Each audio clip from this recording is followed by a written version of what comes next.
مرزا صاحب کہتے ہیں کہ تمہارے بابے جتنے بھی ہیں وہ غلط ہیں۔ اس پہ دلیل وہ یہ دیتے ہیں کہ امام اعظم ابو حنیفہ رحمۃ اللہ علیہ وہ یہ کہتے ہیں کہ خون نکلنے سے وضو ٹوٹ جاتا ہے، تو وہ اس پہ غلطی پر تھے، تو اس حوالے سے کیا کہیں گے؟ دیکھیں، امام اعظم ابو حنیفہ رحمۃ اللہ بہت بڑے فقیہ تھے، انہوں نے جو بات بیان کرنی ہوتی ہے وہ قرآن و حدیث سے، ٹھیک ہے۔ آپ صلی اللہ تعالیٰ علیہ وآلہ وسلم کا فرمان ابو داؤد شریف میں حدیث ہے کہ اگر بندے کو بیچ میں نماز کے درمیان اگر وضو ٹوٹ جائے تو ناک پہ ہاتھ رکھ کے نکل جائے۔ مطلب کیا کہ لوگوں کو یہ اظہار ہو کہ جناب اس کی نکسیر پھوٹی ہے، اور اسلام 360 میں اس کی وضاحت کی گئی ہے، کیونکہ اگر آپ کو ہوا خارج ہو جاتی کوئی اور چیز ہو جاتی ہے تو اب یہ ایک بری چیز بنائی جاتی ہے نا معاشرے میں۔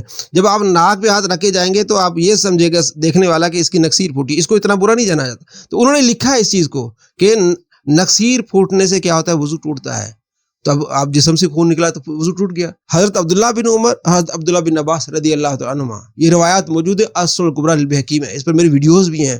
ان کے ہاں جب نکسیر پھوٹتی تھی جا کے وضو کرتے تھے، تابعین بھی جب نکسیر پھوٹتی تھی جا کے وضو کرتے تھے۔ تو امام ابو حنیفہ رحمۃ اللہ علیہ نے حدیثوں کو دیکھا، صحابہ کے عمل کو دیکھا، اس کے پاس جو دلیل ہے وہ ضعیف حدیث ہے، کیونکہ یہ لکیر کا فقیر ہے۔ ابو داؤد شریف میں حدیث ہے 198، ایک صحابی تھے پہرے پر کھڑے ہوئے تھے، ان کو تیر لگا، وہ نماز پڑھتے رہے، بعد میں دوسرے ساتھی کو اٹھایا۔ تو اب اس سے وہ دلیل لیتے ہیں کہ جناب علی اگر خون نکلنے سے وضو ٹوٹ جاتا تو وہ صحابی نماز کو کنٹینیو نہ رکھتے، فوراً ہی توڑ دیتے۔ بات یہ ہے کہ آپ ہیں لکیر کے فقیر، اس حدیث کو پڑھیں تو صحیح، اس میں دو خامیاں ہیں، دو سکم ہیں۔ اس میں ایک راوی ہے صدقہ بن یسار، وہ مدلس ہے، دوسرا راوی عقیل بن جعفر، وہ مجہول الحال ہے۔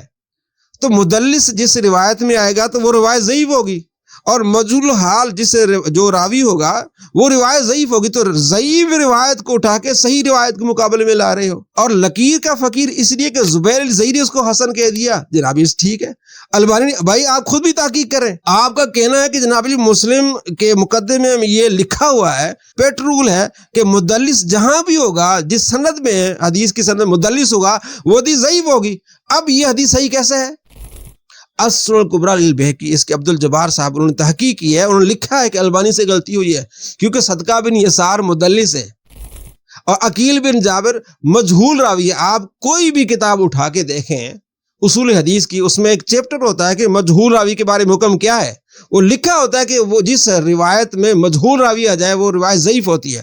ضعیف روایت کو اٹھا کے جناب یہ کہنا کہ امام ابو حنیفہ غلط ہے، اور اگلا جھوٹ پتہ ہے کیا بولتا ہے، کہتا ہے کہ امام شافعی رحمۃ اللہ علیہ کہتے ہیں کہ خون پاک ہے۔ جھوٹے پر اللہ کی لعنت ہو۔ امام شافعی کی کتاب ہے کتاب العلوم، انہوں نے لکھا ہے کہ خون ناپاک ہے، جسم سے نکلنے والا خون ناپاک ہے۔ اور اگلا جھوٹ یہ بولتا ہے، اس پر میں نے ویڈیوز بھی بنائی، اگلا جھوٹ یہ بولتا ہے کہ ائمہ کا اتفاق ہے کہ خون پاک ہے، حالانکہ امام نووی رحمۃ اللہ علیہ کہتے ہیں کہ اس پر اجماع ہے کہ خون ناپاک ہے۔ امام ابن عبد البر نے لکھا ہے کہ اجماع ہے اس بات پر کہ خون ناپاک ہے۔